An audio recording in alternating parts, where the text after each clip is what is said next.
In the year 2147, something extraordinary happened.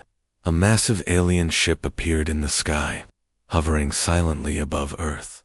Its surface shimmered like liquid metal, reflecting sunlight in strange patterns. The hum it emitted was deep and steady, a sound that seemed to vibrate through the ground itself. People all over the world stopped what they were doing to look up at the sky. Some felt fear, others awe, but everyone agreed on one thing. This was unlike anything humanity had ever seen. The United Nations quickly called an emergency meeting. Leaders from every nation gathered in a large conference room, their faces tense with worry. Among them sat Daniel Carter, a calm and thoughtful man known for his skills as a diplomat. Across the table was Laura Bennett, a scientist who had spent years studying stars and planets far beyond Earth. She adjusted her glasses nervously as she flipped through data on her tablet. Both of them knew this moment would change everything. The aliens called themselves the Council. Their voices came through loudspeakers in thousands of languages at once, overlapping yet clear. They didn't threaten or demand anything. Instead, they pleaded for talks. "We seek understanding," their message said. "We wish to speak." Despite their peaceful tone, there was something unsettling about them. They hadn't asked permission to stay, nor did they seem eager to leave anytime soon. Daniel leaned forward, resting his elbows on the table. "We can't ignore them," he said firmly. "They've come here for a reason. If we don't respond, we risk escalating tensions." Laura nodded in agreement. "And if we do respond, we need to be careful," she added. "This isn't just about politics, it's science too. We have no idea what kind of technology they're using, or how advanced they really are." But not everyone shared their view. Ryan Mitchell, a military strategist with sharp eyes and an even sharper tongue, stood up abruptly. "Silence is our best option," he declared. His voice carried authority, silencing the murmurs around the room. Engaging with them now could expose weaknesses. What if they're testing us? What if this is some kind of trap? The argument went back and forth for hours. On one side, people like Daniel and Laura urged caution and communication. On the other, Ryan and his supporters pushed for isolation. Eventually, the decision was put to a vote. When the results came in, the UN chose to adopt what became known as the Silence Directive. No one on Earth was allowed to communicate with the Council until more information could be gathered. Outside the conference room, crowds gathered, waiting anxiously for news. Reporters shouted questions at anyone leaving the building, but officials refused to comment. The tension in the air was palpable. For days, weeks even, humanity held its breath. The Council remained in orbit, watching, silently. Occasionally, smaller ships would detach from the main vessel, gliding smoothly toward Earth's surface before returning to the mothership. No one knew why they came or what they wanted. All anyone could do was wait. Laura found herself unable to sleep. She stared out her apartment window at the glowing shape in the sky, her mind racing with possibilities. Was this truly the right decision? Could silence really protect humanity? Or was it only delaying the inevitable? She thought about reaching out to Daniel, but hesitated. There was nothing either of them could do, not officially, anyway. Meanwhile, Daniel wrestled with doubts of his own. He believed in diplomacy, in finding common ground. But Ryan's warnings echoed in his mind. What if the Council wasn't here to talk? What if silence wasn't enough? As days turned into weeks, the world grew quieter. Streets emptied, conversations hushed whenever someone mentioned the Council.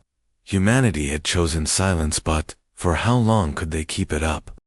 The weeks following the UN's decision were strange and unsettling. The Council's massive ship remained in orbit, unmoving but ever present. Its shimmering surface reflected sunlight during the day and glowed faintly at night, casting an eerie light over cities below. People began calling it the Watcher, a name that captured both its size and its unblinking gaze. Despite the silence directive, whispers of fear spread like wildfire.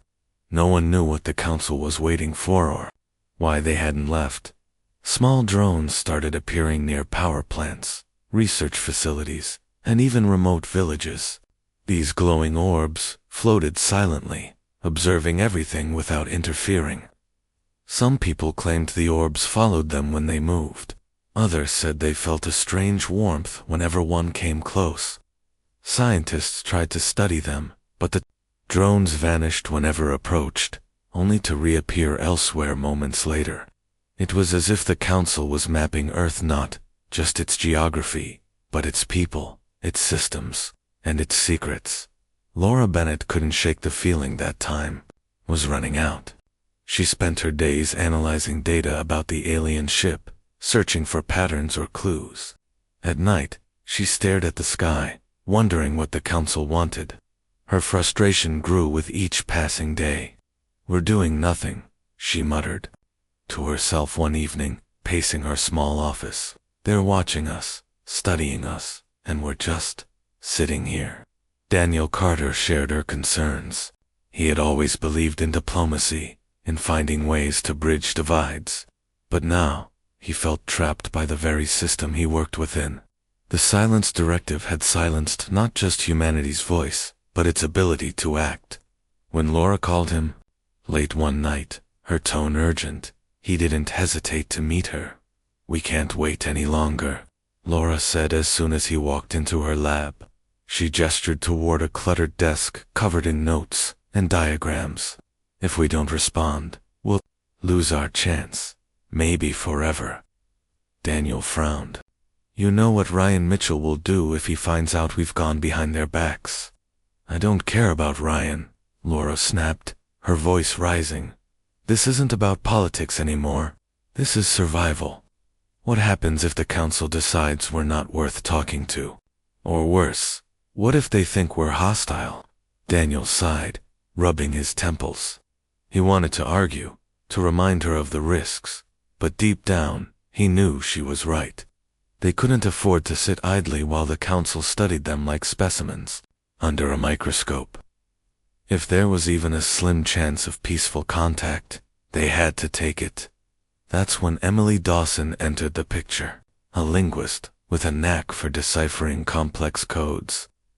Emily had been working on translating signals from space long before the council arrived.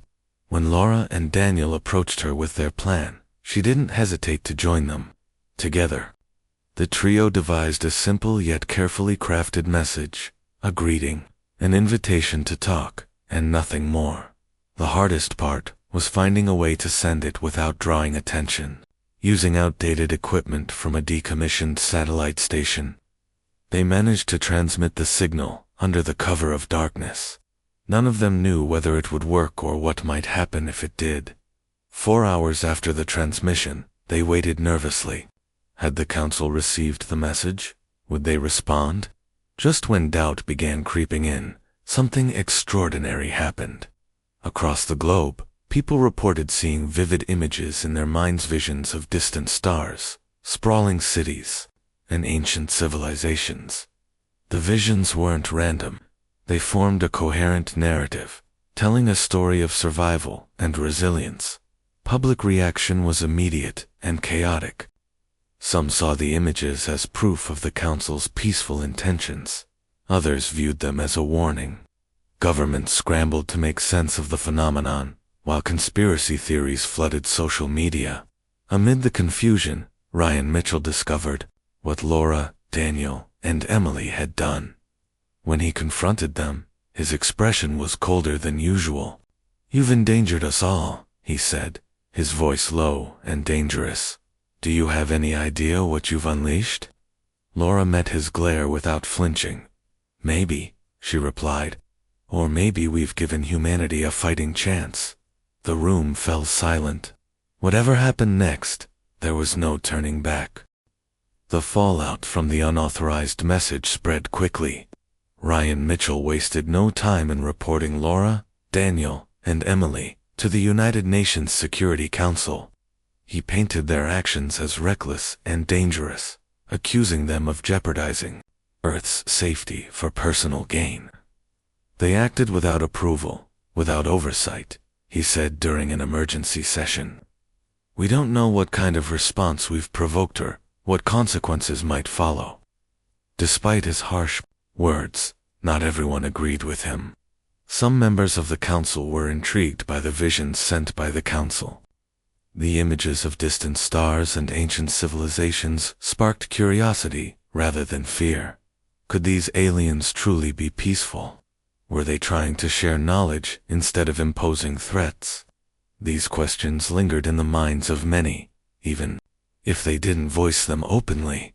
Laura, Daniel, and Emily found themselves under intense scrutiny. They were ordered to appear before a special inquiry to explain their actions. As they prepared for the hearing, tension filled the air. Laura spent hours going over every detail of the transmission, making sure she could justify each decision. Daniel rehearsed his arguments, emphasizing the importance of taking risks in diplomacy. Emily focused on decoding more patterns from the visions, hoping to find something that could strengthen their case. During the hearing, Ryan led the charge against them. His tone was sharp, his accusations cutting. You ignored protocol, he said, pointing a finger at Laura. You gambled with the fate of billions. Laura stood her ground. Yes, we broke protocol, she admitted. But doing nothing wasn't an option. We had to try to show the council that humanity isn't afraid to reach out. Daniel added, this isn't just about us. It's about setting a precedent. If we're too scared to communicate, how will we ever learn or grow? Emily presented her findings next. She showed slides of recurring symbols hidden within the vision's patterns that seemed to represent coordinates in space. These aren't random images, she explained. They're clues, maybe even an invitation. The room fell silent as people absorbed her words. For the first time, some began to see the trio's actions in a different light, not as reckless disobedience, but as bold initiative. Outside the inquiry room, public opinion was divided. News outlets debated endlessly, airing interviews with scientists, politicians, and ordinary citizens. Some supported Laura and her team, praising them as heroes who dared to act when others hesitated. Others sided with Ryan, calling for severe punishment to deter future breaches of protocol. Social media buzzed with hashtags like #TalkToThem and #SilenceIsStrength, reflecting the growing polarization. Meanwhile, strange things continued happening around the world. The glowing orbs appeared more frequently, sometimes hovering near schools, hospitals, or parks. Unlike before, they now emitted soft pulses of light, almost as if responding to human presence. Videos of these encounters flooded online platforms, fueling both fascination and paranoia. Laura noticed something peculiar about the orbs. Whenever they pulsed, faint traces of energy lingered in the air. Using equipment borrowed from a university lab, she managed to capture readings of this residual energy. To her surprise, the data matched patterns she'd seen in the alien transmissions. They're communicating, she told Daniel excitedly, not with words, but with energy signatures. Daniel nodded thoughtfully. If we can decode those signatures, maybe we can understand them better. As days passed, Emily made progress deciphering the coordinates from the visions. She cross-referenced them with star charts and discovered they pointed to a specific region of space's system long considered uninhabitable due to extreme radiation levels. Why would they send us there? She wondered aloud. What's so important about that place? Before anyone could answer, Daniel received a cryptic message from an unknown sender. It contained a single sentence. *Trust no one, not even your allies. The note was unsigned, but its implications were clear. Someone, somewhere, was watching and warning. The trio exchanged uneasy glances. Whoever had sent the message knew about their efforts. But were they friend or foe? and what secrets lay hidden within the Council's true intentions. For now, answers remained elusive, but one thing was certain: humanity's silence was over. Whether it led to peace or peril, only time would tell. The coordinates Emily had decoded weighed heavily on Laura, Daniel, and Emily's minds. The trio knew they couldn't ignore the clue, even if it meant taking another risky step. Public opinion was still divided, and the UN inquiry hadn't reached a conclusion yet. But none of that mattered to them anymore. They felt driven by something bigger, need to uncover the truth behind the Council's presence. "We have to go," Laura said firmly one evening, as they gathered in her lab. Her voice was steady, but her hands trembled slightly as she traced the star chart on the table. "If those coordinates mean anything, they could lead us to answers." Daniel nodded slowly. "It's dangerous," he admitted. "But staying here isn't helping anyone either. If we don't act, we'll just keep guessing and waiting for something worse to happen." Emily adjusted her glasses, her brow furrowed in thought. "I've been running simulations," she said. "The radiation levels in that system are lethal, but there are ways to shield against them. We'd need a ship designed for deep space travel, though." Laura glanced at Daniel. "Do you think you can get us one?" He hesitated before answering. "There's an old research vessel decommissioned last year. It's outdated, but it's still functional. I know someone who might help us get access." With their plan forming, the three worked tirelessly over the next few days. They scoured abandoned facilities for parts, modified equipment, and programmed navigation systems. Every moment carried the risk of being caught, but adrenaline kept them going. For the first time in weeks, they felt like they were doing something meaningful, something that could change everything. Finally, the night came when their makeshift spacecraft was ready. Under the cover of darkness, they boarded the vessel and launched into space. The hum of the engines filled the cabin as Earth grew smaller behind them. None of them spoke much during the journey. The weight of what they were doing pressed down on all of them, mingled with a quiet hope that they were heading in the right direction. When they reached the coordinates, they found themselves staring at a breathtaking sight. Floating amidst debris fields was a colossal structure unlike anything they'd ever seen. Its surface shimmered with shifting colors, pulsating gently, as if alive. Smaller ships orbited around it, moving in precise patterns. Before they could process what they were seeing, one of the smaller vessels detached from the main structure and approached them. Its movements were deliberate, almost cautious. As it drew closer, a hatch opened, revealing a being inside. The creature wasn't humanoid, nor was it entirely mechanical. Its form seemed fluid, constantly shifting between solid and translucent states. It communicated not through words, but directly into their minds. Images and emotions flooded their thoughts: curiosity, caution, and a hint of relief. "I am Kale," the voice echoed in their heads. Though it lacked physical lips or vocal cords, the tone was clear and calm. "You have taken great risk to come here."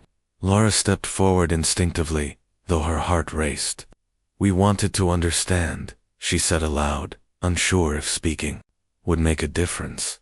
"Who are you? Why are you here?" Kale paused, as if considering how to respond.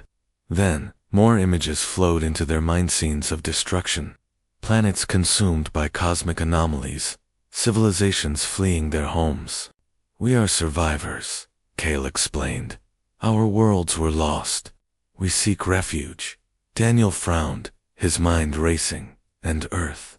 What does it mean to you?" "It is potential," Kale replied. "A new beginning. But not all among us agree on how to proceed."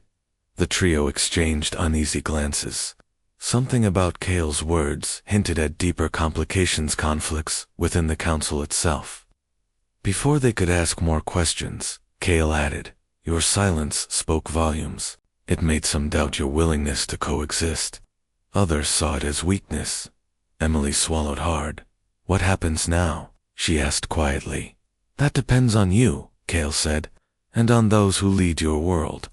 As the small ship turned and began guiding them toward the larger structure, Laura, Daniel, and Emily realized they were stepping into uncharted territory.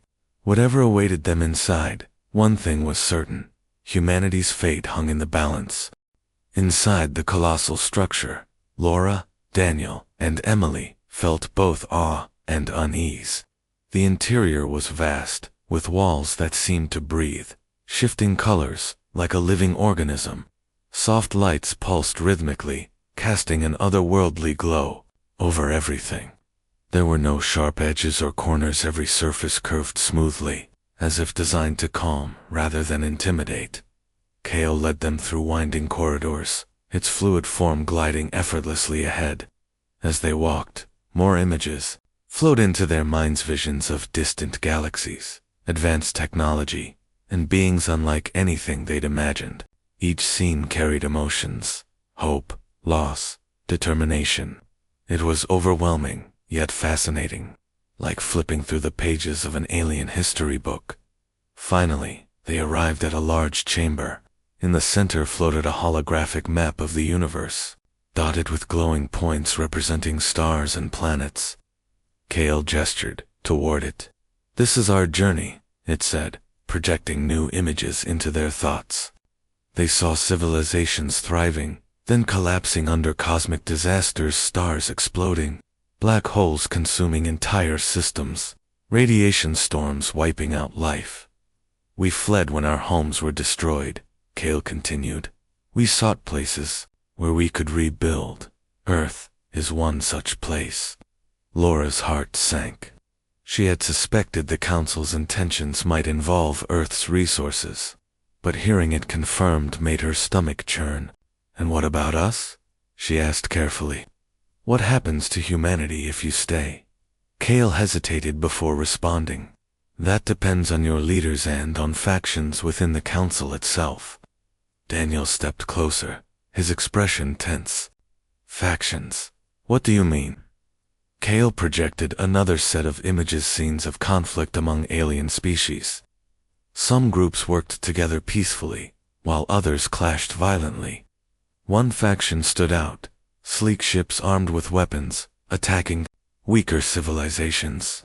Fear washed over the trio as they realized these weren't just explorers or refugees, they were conquerors. "They call themselves the Vanguard," Kale explained. "They see cooperation as weakness. To them, survival means domination. Many of us oppose their methods, but they grow stronger every day." Emily clutched her tablet tightly, trying to process everything. "Why are you telling us this?" she asked. "Why trust us?" "Because silence does not protect you," Kale replied.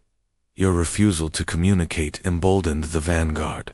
They believe you lack unity, resolve. If you do not act soon, they will act for you." The weight of Kale's words settled heavily on them. Humanity wasn't facing a single unified force, it was caught between two opposing sides of an alien coalition, and without action, Earth risked becoming a battleground. As they left the chamber, Kale guided them back to their ship. Before parting ways, it gave them one final warning: time is short. Share what you have learned, but be cautious. Not all among the Council wish for peace. Back aboard their vessel, the trio sat in stunned silence. The enormity of what they'd discovered was almost too much to comprehend. "We can't keep this to ourselves," Daniel said finally. "Earth needs to know." "But how do we explain it?" Laura countered. "People are already scared. This will only make things worse." Emily stared at her tablet, scrolling through notes she'd taken during their encounter. "Maybe we don't tell them everything at once. We focus on the immediate threat, the Vanguard. If we warn people, maybe we can prepare." Daniel nodded slowly. "And we expose Ryan Mitchell. His obsession with silence has made us vulnerable. Humanity needs to unite, not divide." As their ship turned toward Earth, none of them knew what awaited them back home. But one thing was clear: the choice between cooperation and conflict rested not just with the Council, but with humanity itself. Whatever happened next, they couldn't face it alone. The ship appeared at the edge of Council space without warning. It was human, but unlike any vessel the galaxy had seen before. The hull was made of metal that seemed to bend light around it. Energy patterns flowed across its surface like living lightning. When it moved, space itself seemed to ripple. Admiral Roy Baker stood on the bridge and watched the chaos that had once been an organized galaxy. His sensors showed infected systems spreading like cancer across the star maps. Whole civilizations had been consumed by something that should not exist. "Signal from the Council Emergency Station," reported his communications officer, Lieutenant Jenny Walsh. "They are requesting immediate contact." "Put them through," Roy said. The face that appeared on the screen was older and more broken than Roy remembered. Counselor Vexithara looked like she had not slept in weeks. Her blue skin was pale, and her eyes were full of fear. "Admiral Baker," she said. The Council formally requests assistance from the Human Federation," Roy said. Nothing. He let the silence stretch until Vexithara began to fidget. "Please," she whispered. "We were wrong. We know that now. But there are billions of innocent people dying out there. Children who never voted to keep humans out of the trade routes. Families who just want to live in peace." "Where is Jake Morrison?" Roy asked. "Ambassador Morrison he is in command of our diplomatic efforts. Would you like to speak with him?" A moment later, Jake appeared on the screen. 3 years had aged him, but his eyes were still sharp and determined. "Hello, Roy," Jake said. "Been keeping busy?" "You could say that. Nice plague you have here. Very colorful." Jake almost smiled. "It is not our plague anymore, Roy. It belongs to all of us now." The two men stared at each other across 3 years of anger and hurt. Finally, Roy spoke. "Why should we help? Give me one good reason why humanity should risk itself for the galaxy that kicked us out." "Because that is who we are," Jake said, simply. "We do not let people die just because they were stupid. We are better than that." Behind Roy, the bridge crew waited for his decision. These were people who had lost friends and family to alien prejudice. They had been called primitive and dangerous and unworthy. They had every right to turn away and let the galaxy burn. But they were human, and humans did not abandon people in need, even people who had abandoned them first. "Signal the fleet," Roy told Lieutenant Walsh. "All ships prepare for combat operations." The human fleet emerged from hyperspace like a storm front. 200 vessels of designs the galaxy had never seen. They moved with coordination that seemed impossible, their weapons charged with energies that made space itself glow. Dr. Helen Garcia commanded the science vessel UFS Discovery. Her job was to figure out how to fight something that absorbed technology and turned it against itself. She had been working on this problem for 6 months, ever since Captain Miller's message had reached human space. Initial scans of the infected. "Systems are complete," she reported to Admiral Baker. "The plague is not actually alive in any way we understand. It is more like a cosmic program that rewrites the basic laws of physics in localized areas." "Can we stop it?" Roy asked. "Maybe. We have developed something we call a coherence field. It stabilizes matter and energy in their current forms. The plague cannot rewrite what it cannot change." Dr. Phil Roberts had designed the coherence field based on research that humans had been doing in secret for 3 years. While the galaxy had struggled without human technology, human scientists had been pushing the boundaries of what was possible. "Field generators are ready for deployment," Phil reported. "But we will need to get close to the infected areas. Very close." General Sandra Kim was in charge of military operations. She had spent 3 years training human forces for exactly this kind of fight. Her soldiers were equipped with weapons that could fire coherent energy while maintaining quantum stability. It was technology that should have been impossible. "All units report ready for insertion," Sandra said. "We can establish stable zones around critical targets, but we cannot clear the plague from entire star systems. Not yet." The final battle plan was simple in concept and terrifying in execution. Human ships would penetrate the infected zones and establish coherence fields around strategic points. This would create safe areas where normal physics still worked. From these bases, they would expand the fields outward until the plague was contained. The problem was that no one knew what would happen when human technology met the void plague directly. The plague had absorbed every other form of technology it encountered. Human shields and weapons might just make it stronger. "There is only one way to find out," Roy said. "All ships, begin the attack." The human fleet dove into infected space, like swimmers diving into an ocean of madness. Around them, reality twisted and bent. Ships that had once been Zephyrian cruisers fired weapons that broke the laws of physics. Space stations had become living creatures that sang with voices that drove listeners insane. But the coherence fields held. Human technology was different from anything the plague had encountered before. It was built on principles of harmony and balance rather than pure efficiency. Where alien technology tried to dominate natural forces, human technology worked with them. Dr. Dan Miller had discovered the key breakthrough 6 months ago. He was a musician as well as a physicist, and he had realized that the plague operated like a discordant song that drowned out the natural harmony of space-time. "All ships, activate harmonic resonators," Dan broadcast to the fleet. "Target frequency is 2.3 terahertz. Amplitude modulated for local gravitational variance." The human ships began to sing.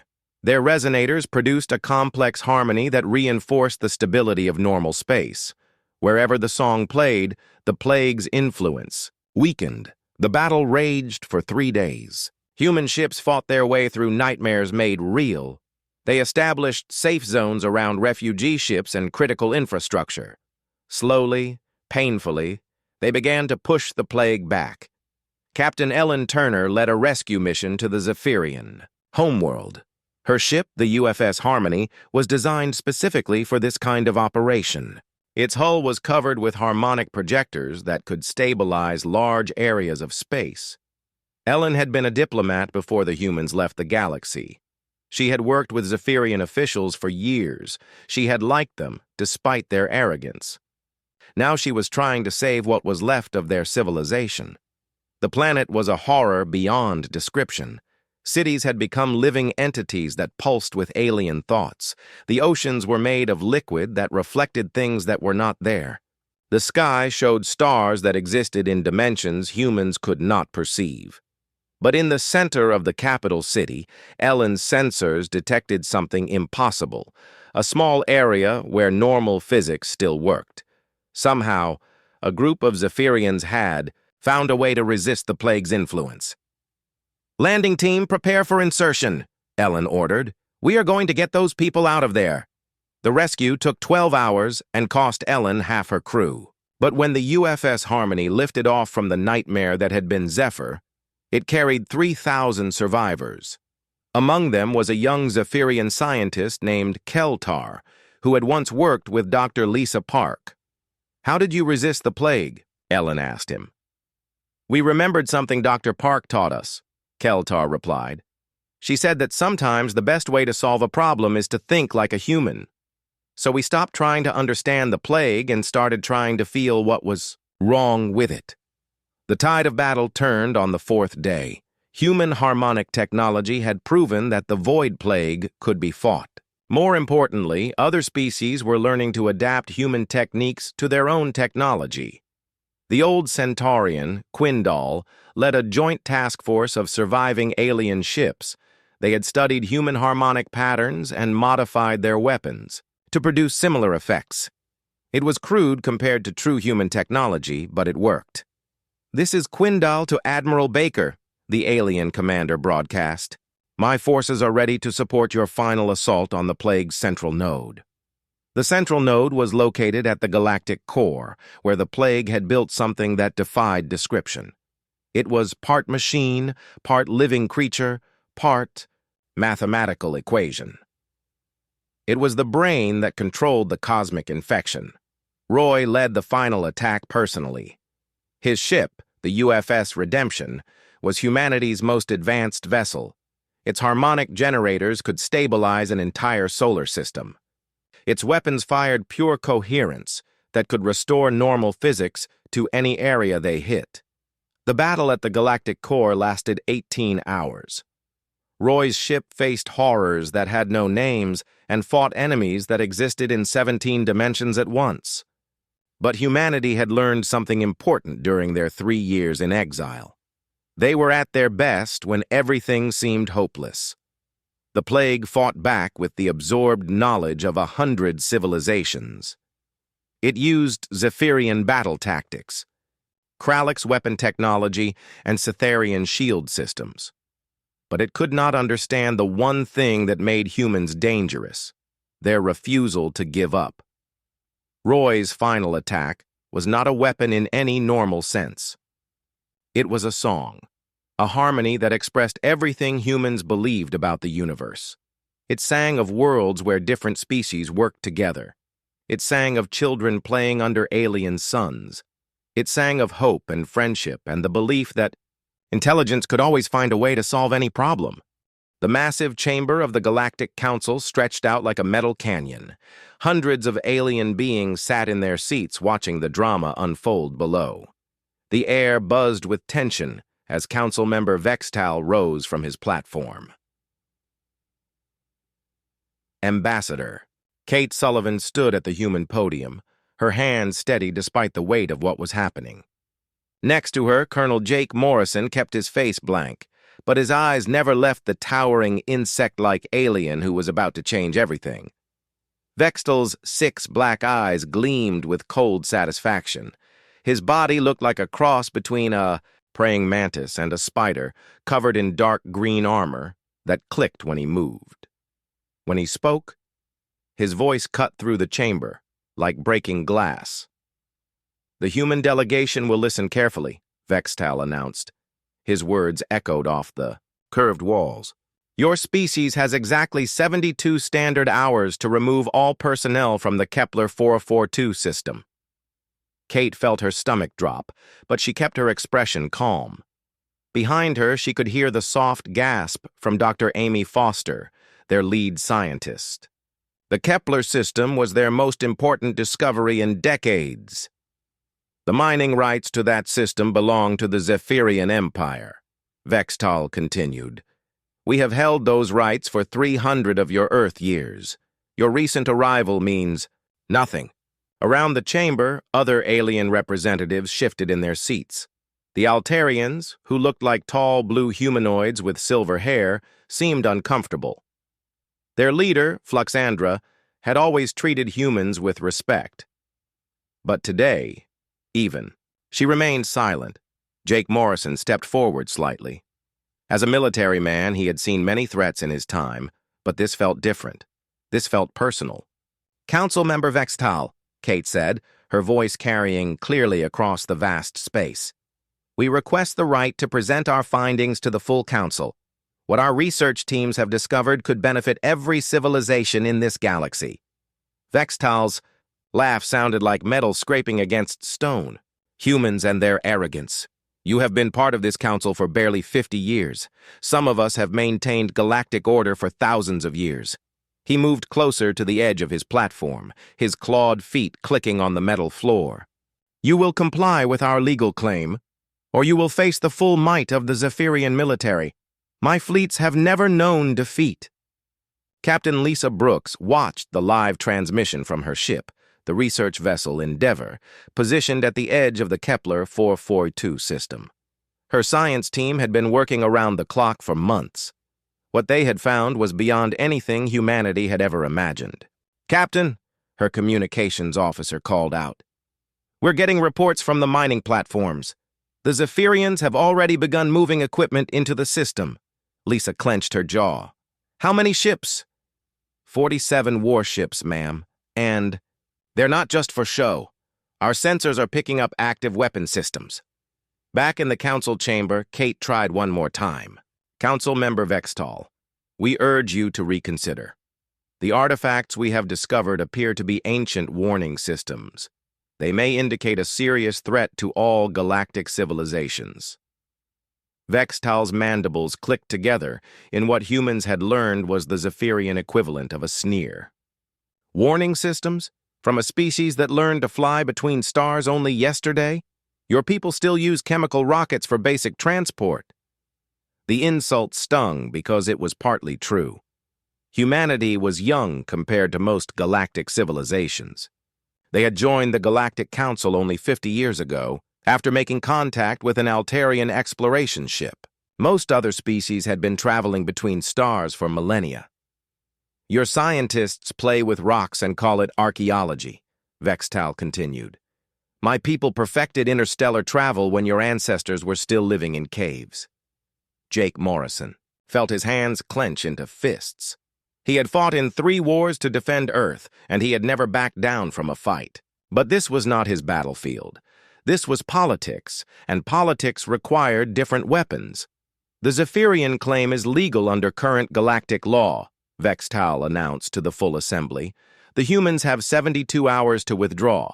After that time, any human presence in the Kepler 442 system will be considered an act of aggression. The chamber fell silent. Even the usual background hum of alien conversations stopped. Everyone understood what had just happened. Vextal had not just made a legal claim, he had issued a direct threat to humanity. Kate Sullivan knew that her next words would be recorded in history. She also knew that billions of humans were watching this broadcast back on Earth. She could not show weakness, but she also could not start a war. The human delegation acknowledges Council Member Vextal's statement, she said carefully. We will need time to consult with our government before providing a response. Vextal's 6 eyes gleamed with triumph. Time you have, Ambassador. 72 hours, not 1 minute more. As the council session ended, Jake Morrison moved close to Kate's ear. Ma'am, we need to contact Earth Command immediately. This isn't just about mining rights anymore. Kate nodded. She had been thinking the same thing. Vextal's behavior suggested this was about more than legal claims. This was about putting humanity in its place, showing the younger species that they did not belong among the galactic powers. On board the Endeavour, Dr. Adam Carter stared at his instruments with growing alarm. The energy readings from the ancient artifacts were increasing. Whatever the Zephyrian mining operations were doing, they were affecting systems that had been dormant for millions of years. Captain Brooks, he called out, you need to see this.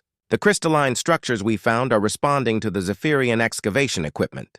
The energy patterns are unlike anything in our databases. Lisa Brooks hurried to his station. The display showed waves of energy pulsing from deep beneath the planet's surface. Are we in any danger? I don't know, Adam admitted. But according to these readings, the Zephyrians are about to crack open something that's been sealed for a very long time. Back on the council station, Kate Sullivan prepared for the most important conversation of her career. In a few hours, she would be speaking directly with the President of Earth and the entire Defense Council. The decision they made would determine whether humanity backed down from its first major challenge in galactic politics or stood its ground against impossible odds. As she walked toward the human quarters, Kate could not shake the feeling that Vextal had just made a terrible mistake. Humans might be young and inexperienced in galactic terms, but they had one quality that seemed to surprise their alien neighbors again and again. When threatened, humans did not simply submit. They adapted, they planned, and they found ways to win that no one expected. Vextal was about to learn why humanity had survived every challenge their dangerous little planet had thrown at them. The 72-hour countdown had begun, and across human space, wheels were already turning that Vextal could not imagine.